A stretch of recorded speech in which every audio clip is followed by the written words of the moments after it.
で、ちょっと待て。死んで、剣に転生。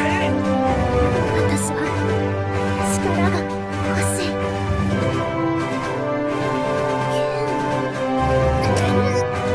おい、急げ。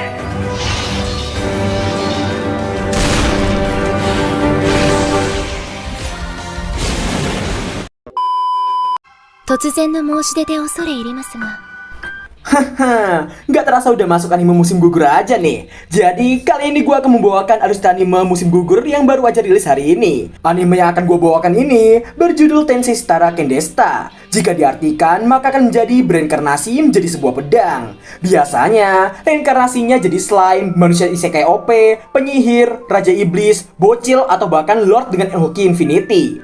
Ini malah menjadi pedang yang dimana pedang itu tak bisa bergerak jika tak ada tuannya. Biasanya sih gitu. So, daripada banyak basa-basi lagi sampai membuat kalian nyabutin uban ketek kalian, seperti biasa, kencangkan selimut kalian, ambil cemilan nenek gayung tetangga kalian, dan mari kita mulai alur cerita anime Tensei Shitara Kendesta episode pertama. Let's go! Cerita diawali dengan diperlihatkannya seseorang yang habis digeprek oleh sebuah mobil. Baru saja meningsoy, dirinya terbangun di tempat yang tidak ia ketahui.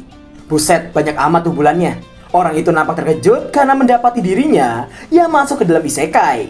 Namun, ketika dirinya melihat bayangannya sendiri, rupanya orang itu bereinkarnasi menjadi sebuah pedang.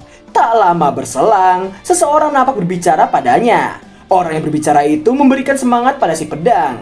Dan orang yang berbicara itu pun pergi meninggalkannya. Orang yang bereinkarnasi ini nampak masih tidak paham mengapa dirinya harus bereinkarnasi menjadi sebuah pedang.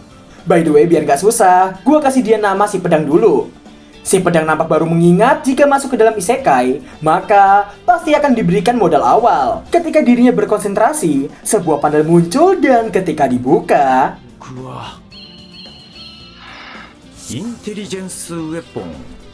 dirinya ternyata adalah sebuah senjata intelijen. Dan skill yang ia punya ialah pemulihan diri, telekinesis, dan pengamatan. Dengan bangganya, si pedang memuji penampilannya sendiri yang seperti senjata legendaris dalam game RPG tetangga. Tak lama setelah dirinya bangga dengan penampilannya sendiri, beberapa goblin mendekat dan mencoba untuk mencabut si pedang. Si pedang nampak ogah-ogahan dicabut oleh para bocil hijau. Si pedang tidaklah emosi meski dipukuli dan digebuki menggunakan batu.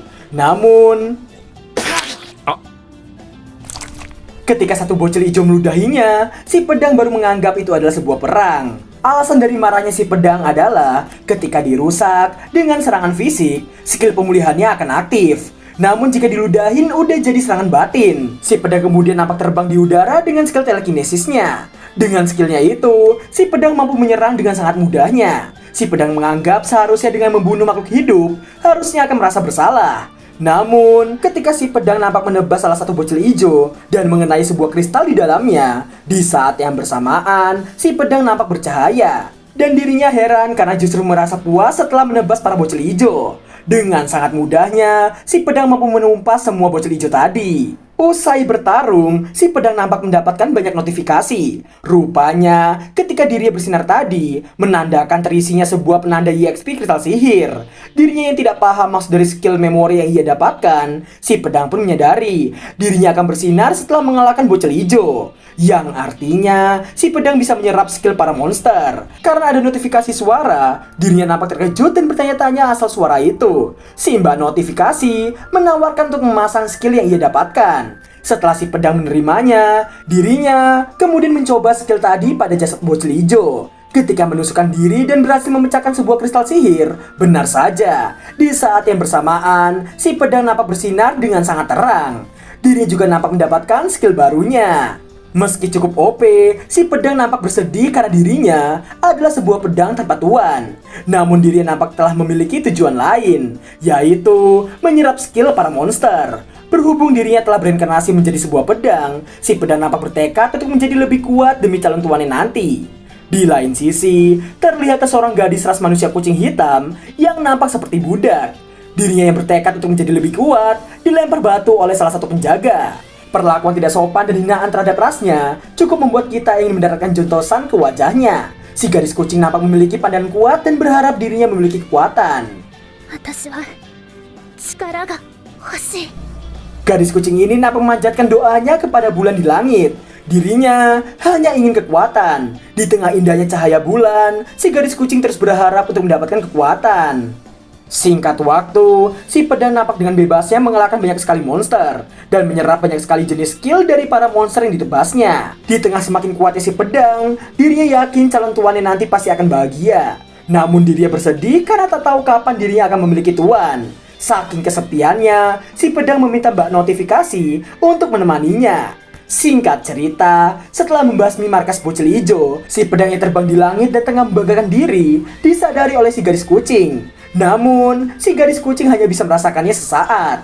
Terlihatlah salah satu teman budaknya yang tengah disiksa oleh salah satu penjaga. Si gadis kucing yang berniat melindungi temannya, namun si botak ini dengan curangnya menggunakan sihir yang ada di dalam kalung yang dikenakan oleh si gadis kucing. Keesokan paginya, karena si botak ini mengatai rahasia si gadis kucing nampak mengambil sebuah batu dan ketika akan menyerang, si botak yang ketakutan dengan tatapan si gadis kucing. Lagi dan lagi, badan doang yang gede, sihir pencekik doang yang dipakai. Itu gak ada buat apaan si kambing. Cekikan kalung itu membuat si gadis kucing menjadi tidak berdaya. Setelah masuk ke dalam gerobak untuk melanjutkan perjalanan, si gadis kucing bertekad untuk menjadi lebih kuat dan berevolusi. Scene kemudian berpindah kembali ke si pedang yang tengah mandi mentari pagi. Singkat waktu, setelah memberikan penjelasan level wilayah yang ia tempuh dan perjuangan yang telah ia lalui demi menjadi kuat, si pedang nampak terus mencari monster kuat untuk dikalahkan. Bahkan ketika dirinya melawan seekor Raja Glutoni Slime di area 5, si pedang mampu menang meski seluruh tubuhnya menjadi rusak karena terlalu memaksakan diri. Karena si pedang yang menang dari Raja Slime, dirinya mendapatkan poin peningkatan sebesar 30. Sontak saja membuat si pedang terkejut dengan kenaikan yang sangat signifikan. Dirinya nampak mendapatkan sebuah skill restorasi yang membuat kerusakannya tadi kembali seperti sedia kala. Setelahnya, si pedang menggunakan skill penyimpanan dimensinya yang membuat semua cairan slime tadi masuk ke dalam skillnya itu. Setelah menang dari bos area timur, Doppel Snack, dirinya nampak mendapatkan skill cloning. Namun ketika dicoba, skillnya tidaklah sempurna. Si pedang nampak tengah adu mekanik dengan bos monster berbentuk macan gigi pedang. Dengan menaikkan serangan racunnya, si pedang mampu membunuh monster tadi. Karena semua monster bos area sekitarnya telah dimusnahkan, si pedang berniat mencari monster kuat lainnya di luar area 5. Ketika si pedang tengah mencari monster sihir kuat, karena tidak dapat menemukannya, si pedang pun mendarat di tanah untuk melihat situasi daratan. Namun, ketika berniat kembali terbang, entah apa yang terjadi, si pedang tidak bisa melepaskan dirinya. Bahkan semua skill yang ia miliki tidak bisa diaktifkan secara misterius. Semua skillnya justru diserap oleh tanah. Setelah 1 bulan tertancap dan tak bisa melakukan apapun, dirinya pasrah dan berharap untuk siapapun mencabut dirinya. Saking paniknya, si pedang terus meningkatkan skill yang tidak terlalu berguna. Dan pada akhirnya, hujan pun mengguyur dirinya yang tengah frustasi. Dirinya kemudian menutup matanya dan mengharapkan kedatangan seseorang. Di lain sisi, si gadis kucing nampak merasakan panggilan dari si pedang. Namun, kereta yang ia naiki tengah dikejar oleh seekor monster raksasa. Dan si monster pun nampak berhasil menghancurkan kereta yang ditumpangi oleh si gadis kucing. Terlihatlah semua orang yang panik karena di hadapannya ada seekor monster beruang raksasa dengan 2 kepala.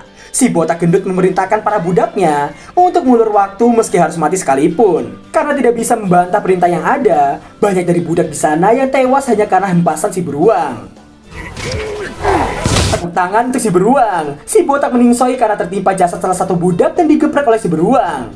Di saat yang bersamaan, si gadis kucing dan beberapa budak lainnya berhasil bebas dan berniat melarikan diri. Bukannya kabur, si gadis kucing justru ngajak adu mekanik dengan si beruang. Dengan hanya pukulan tongkat kayunya, si beruang nampak berhasil menumbangkan banyak budak sekaligus menerbangkan si gadis kucing. Bagaikan di neraka, banyak dari para budak yang menjadi santapan si beruang. Di tengah rasa tak ingin matinya, seseorang nampak membisikkan untuk memakainya. Di tengah tekad yang begitu kuat, tanpa disangka-sangka, si pedang rupanya berada tepat di belakangnya. Si gadis kucing yang menginginkan kekuatan mencoba mencabut si pedang, dan karena si pedang yang berbicara dengan telepati membuat mereka terkejut satu sama lain. Meski mengaku kaget, namun ekspresi si gadis kucing nampak tetap datar. Usai memukbang para budak di sana, si beruang nampak mengincar si gadis kucing. Ketika si gadis kucing mencoba mencabut si pedang, namun Terlihatlah si gadis kucing yang nampak kesulitan mencabut si pedang. Di tengah situasi yang sangat gawat, si gadis kucing terus berusaha dan si pedang yang terus berharap untuk dicabut. Tepat sebelum digeprek si beruang, si gadis kucing mampu mencabut si pedang tepat waktu. Meski status dari si kucing cukup lemah, namun si pedang memintanya untuk memperkuat lagi keinginan si gadis kucing untuk memakainya. Dan pada akhirnya, mbak notifikasi muncul mengkonfirmasi si gadis kucing sebagai tuan baru dari si pedang. Semua teknik yang diperoleh oleh si pedang tersalurkan kepada si gadis kucing. Mereka pun berniat membasmi si monster beruang itu dan... terlihat si gadis kucing yang berhasil menebas si monster beruang bak memotong roti. Dirinya merasa seperti seorang pendekar pedang yang pernah melawan banyak sekali monster iblis. Si pedang meyakinkan mereka takkan mungkin kalah. Si pedang memberikan semangat pada si gadis kucing untuk meneguhkan keinginannya untuk menang. Dan setelahnya... pada akhirnya, dengan combo yang sangat keren, mereka berdua berhasil mengalahkan beruang raksasa itu. Setelah semua berakhir, si gadis kucing ingin menancapkan kembali si pedang ke tanah. Namun si pedang memohon untuk menyimpannya. Tak lama kemudian, si pedang budak yang tak tahu malu pun muncul dan menggunakan sihir pencekiknya sehingga membuat si gadis kucing tak bisa berkutik. Si pedang budak itu memintanya untuk menyerahkan si pedang kepadanya. Karena menolak, si pedang budak memukul dan menendang si gadis kucing tanpa henti. Ketika si pedang budak menunjukkan surat kontraknya, si pedang nampak menggunakan telekinesisnya untuk memelintir kepala si pedang budak. Dan kemudian menggunakan sihir bola api untuk membakar surat kontrak tadi. Di saat yang bersamaan, si gadis kucing nampak terlepas dari kalung jahanam yang selama ini ia kenakan. Dan setelahnya... Arigato. si gadis kucing pun nampak berterima kasih kepadanya. Singkat waktu, karena perkataan si gadis kucing di mana ras kucing hitamnya tak pernah berevolusi, membuat si pedang bertekad akan melatihnya dan berjanji untuk membuatnya berevolusi. Dan setelah semuanya, akhirnya kita mengetahui nama si gadis kucing.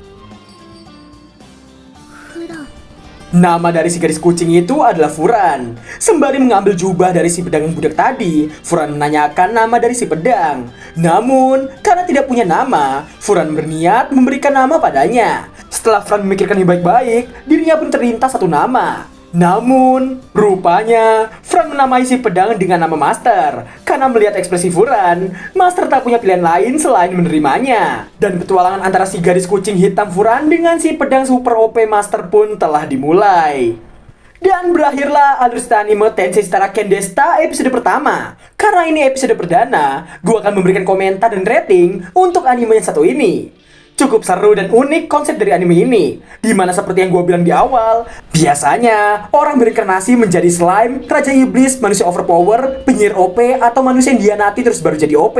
Atau mungkin bahkan bisa menjadi si Lord Hoki Infinity. Jadi untuk itu gue akan memberikan rating 9,5/10 untuk episode perdana ini. So, gue ucapin terima kasih banyak buat yang udah melihat hingga akhir video. Dan sampai jumpa di episode kedua berikutnya. Bye-bye. Sine sine beam!